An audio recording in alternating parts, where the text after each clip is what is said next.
தர்பார் முத்தாக ஜாக்கிரதையா அல்லது அஜாக்கிரதையா? அஜாக்கிரதை என்பதை விட்டுவிட்டு சர்வ ஜாக்கிரதையோடு வந்தவர் தெரிவித்தால் சந்திரகுல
என்னுடைய தந்தைதான் அர்ஜுன பெருமான். என்னுடைய தாயார் தெரியுமா? என்னுடைய பேர் தெரியுமா? அந்த காளியா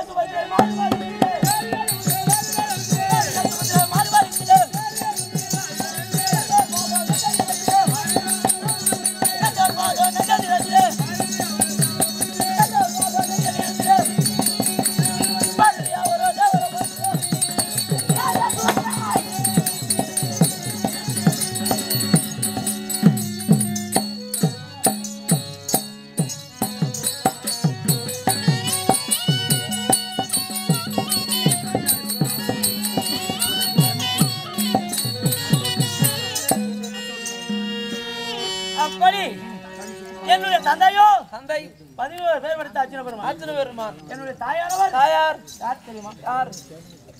பலராம சக்கரவர்த்திக்கும் கோபால கண்ணபிராய் கல்லவா?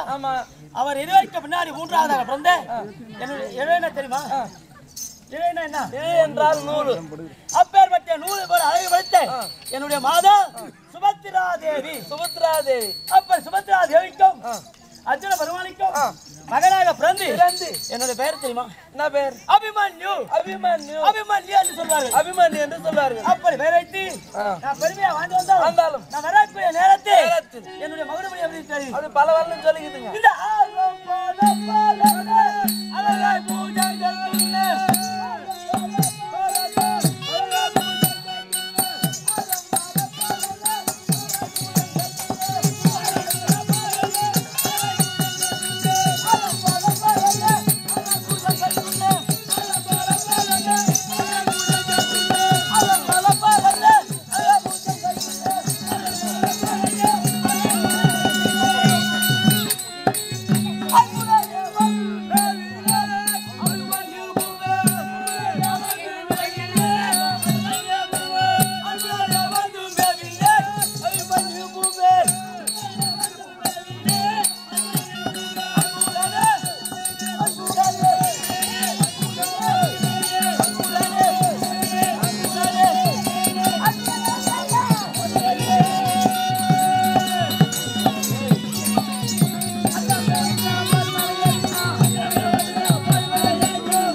சூரியன் புறப்பட்டால் எப்படி தகத்தகாயமாக ஜொலிக்குமோ ஜொலிக்கிறதோ அத்தனை போல ஆடை ஆபரணம் ஜொலிக்கிறது. அதனுடைய பெருமை தெரியுமா?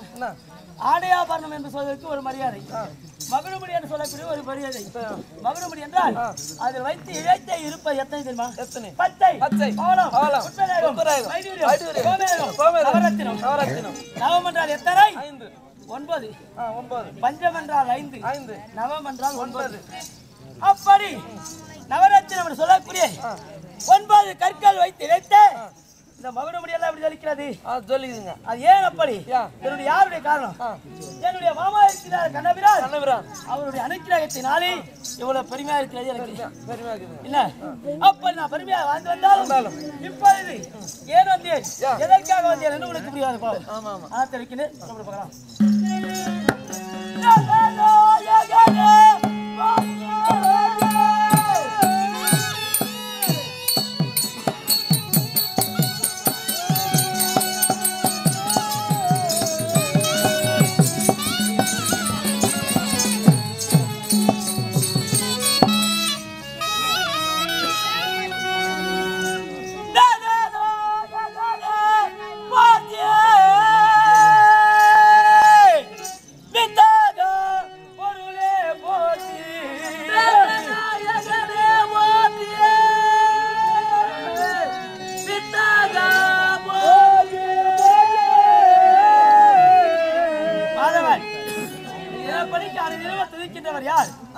எங்க தந்தைமார்களுக்கு என்னுடைய மாமாதான். ஆமா, எனக்கு என்னுடைய மாமாதான்.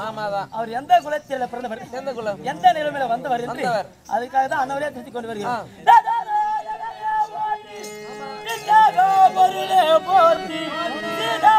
மலரால் மேவும் செழுமறை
6 சாஸ்திரம் 64 கலைக்கான நன்னூல் இலக்கியம் காவியம் கிரந்தங்கள் சொல்லக்கூடிய பெருமையா படித்து வாழ்ந்து வருகிறோம்.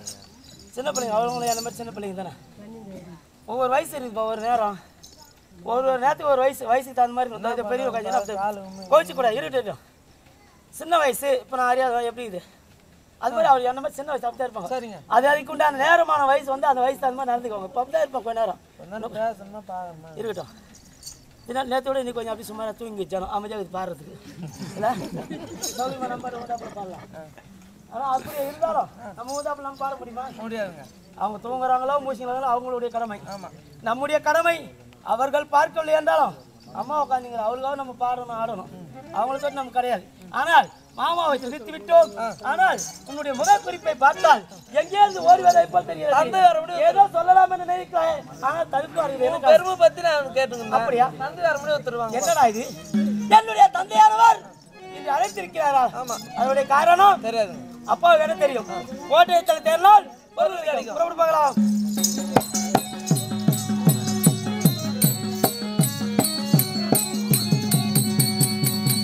அப்பா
தங்களுடைய செந்தாமரை போன்ற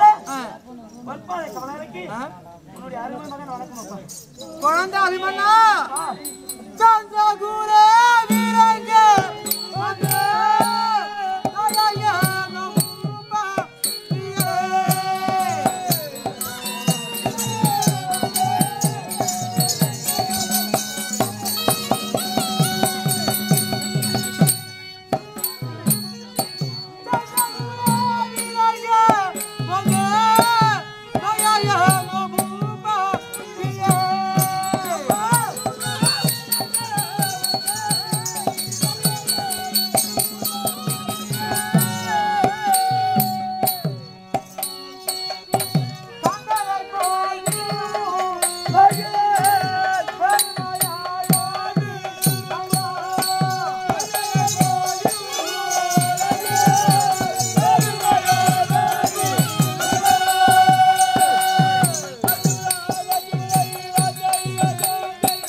பெருமையாக வாழ்ந்திருக்க வேண்டும்.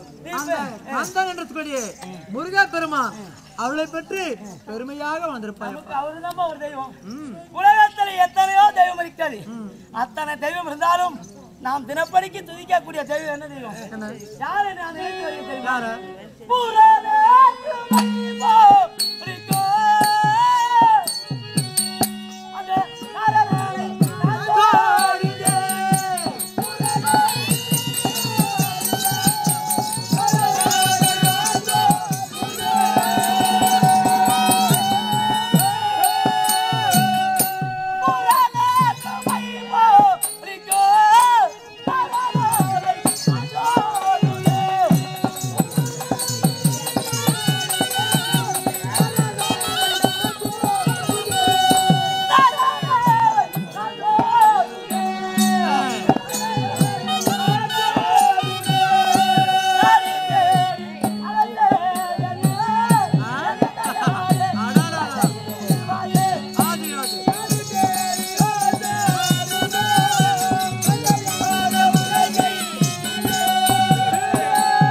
இருக்கிறாரு கண்ணபிரான். அவரை துதித்து நம்ம வருது பெருமையாக வரோம். உண்மை.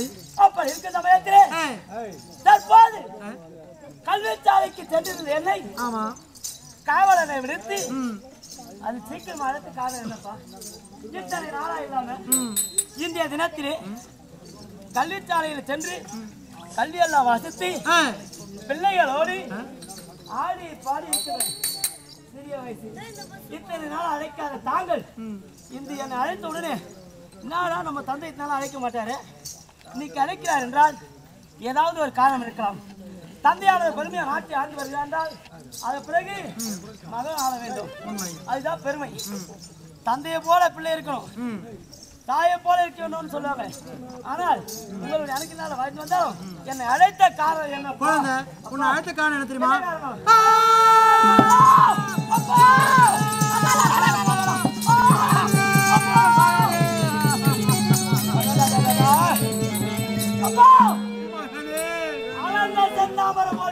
முகமானது சோர்வு இழந்து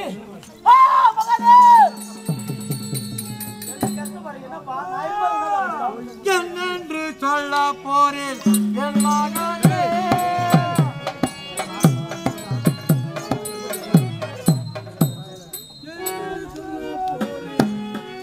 அப்பா என்னென்று சொல்ல போறேன்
நம்முடைய சத்திர குலத்தில பிறந்தவருக்கு இந்த போல கஷ்டமே வரக்கூடாது. சத்திரன் என்றால் என்ன?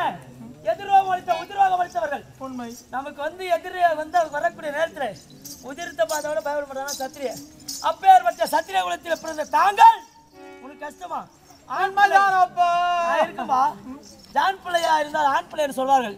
நான் இருக்கும்போது உனக்கு என்ன கஷ்டம்? அப்போ யாருக்கு ஆபத்துன்னு சொன்னீங்க? என்னுடைய அண்ணன் இருக்கின்றாரே தருமண்ணா, என்னுடைய பெரிய தந்தை, அவருக்கு ஆபத்தப்பா.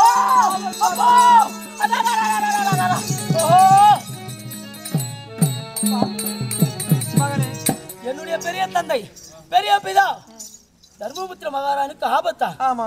என்னப்பா இது? இந்த உலகிலே உள்ளவர் அனைவர்களும் அந்தவரை போல் இல்லை என்று பெருமை படுத்தி பேசுகிறார் என்றால் அவருக்கு வருவதால யாருக்குமே ஆபத்துக்குதா? கிடையாது. அவரால் யாருக்குமே ஆபத்து இல்லைன்னா யாரால அப்பாவுக்கு ஆபத்து? இப்ப இதை விடைபெறுங்கள். நான் சென்று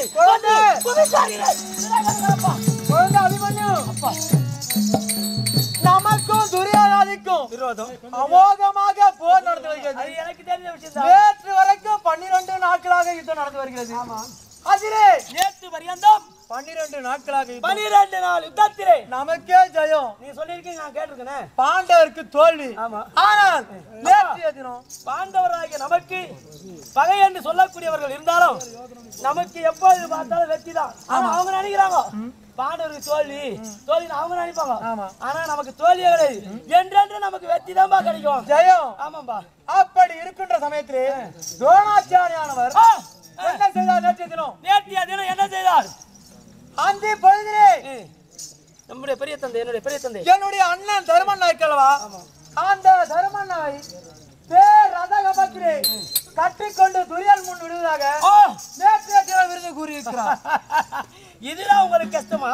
ஆமா. நமக்கு தாயாக விளங்கக்கூடிய துரியானிடத்திலே விருதி கூறி வந்திருக்கின்றார். ஆமா. துரோணாச்சாரி. அது என்றே தினம்.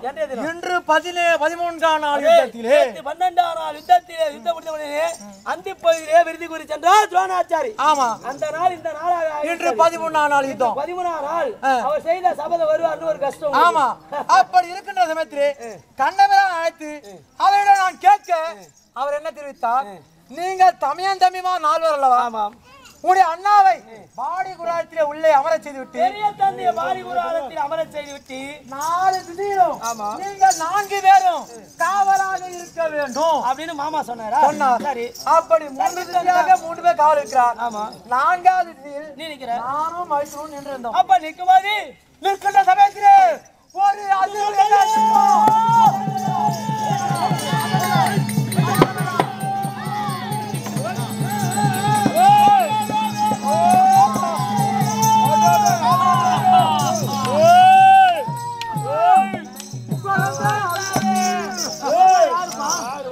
அப்பா இவெல்லாம் யாரு? இவெல்லாம் ஒவ்வொரு தேசத்திலும் வருகிறார்கள். சரி. அப்படி நானும் மாமாவும் காவல் இருந்தோம். இந்த இடத்திலே திடீரென்று பார்த்தோம் இவர்கள் அனைவரும் என்னோடு யுத்தத்துக்கு வந்தார்கள். இவர்களோடு யுத்தத்துக்கு வராங்க. ஏமா இவங்களுக்கு நமக்கு விரோதமா கிடையாது. இவங்க சரி வராங்க. விரோதம் கிடையாது. ஆனால் இவருடைய யாருடைய ஏவுதல் தெரியுமா? அந்த துரியான் ஏவுதலால் அனைவரும் என்னோடு யுத்தம் செய்ய வராங்க. அப்படி யுத்தம் செய்ய வந்தார்கள். வந்தாலும் நான் எதிர்த்து நின்று இவரோடு யுத்தம் செய்கிறேன். ஓடுகிறார்கள். என் எதிரே நின்று யுத்தம் செய்ய முடியவில்லை. மறைந்து மறைந்து ஓடுகிறார்கள்.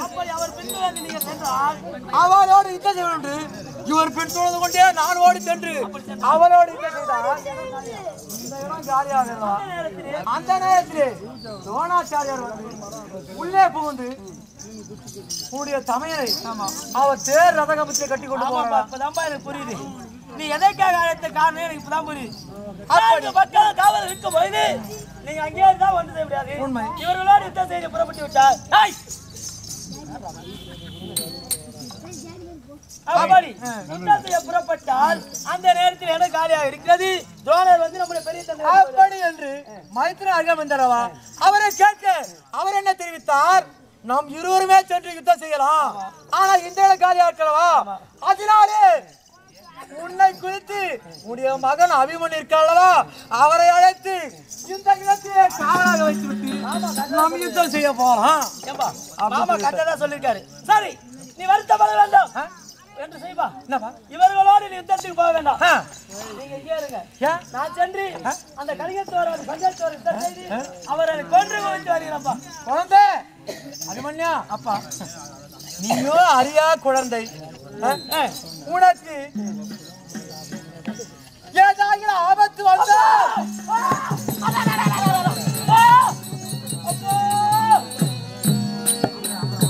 அப்பா என்ன வார்த்தை தெரிவிக்கின்றீர்கள்? அவர்களோடு சென்று நான் யுத்தம் செய்து உனக்கு வெற்றி தரேன்பா. குழந்தை உட்காந்து பாருங்க. உட்காந்து பாரு. நீ யுத்தம் செய்ய போறியா? ஆமா, நீ உட்காந்து பாரு. இதுவரையிலும் நீ யுத்தம் செய்வதை நான் இதுவரையிலும் கண்டதில்லை. சரி, நான் சற்று நேரம் அமர்ந்து பார்க்கிறேன். இவரோடு யுத்தம் செய் பாருப்பா. வேடிக்கை பார்க்கிறேன்.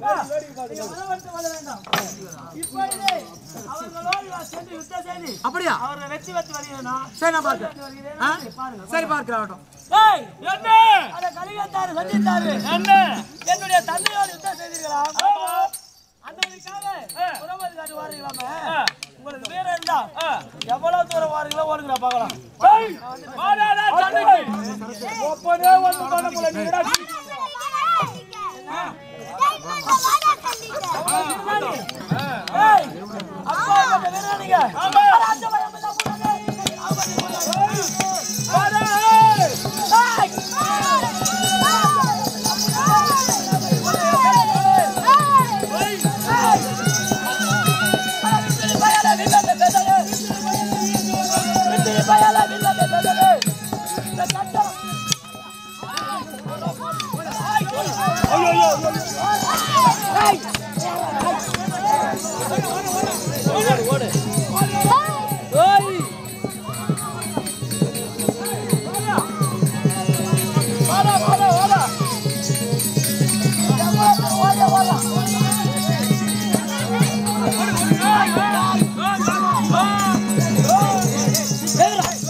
வத நல்லா வத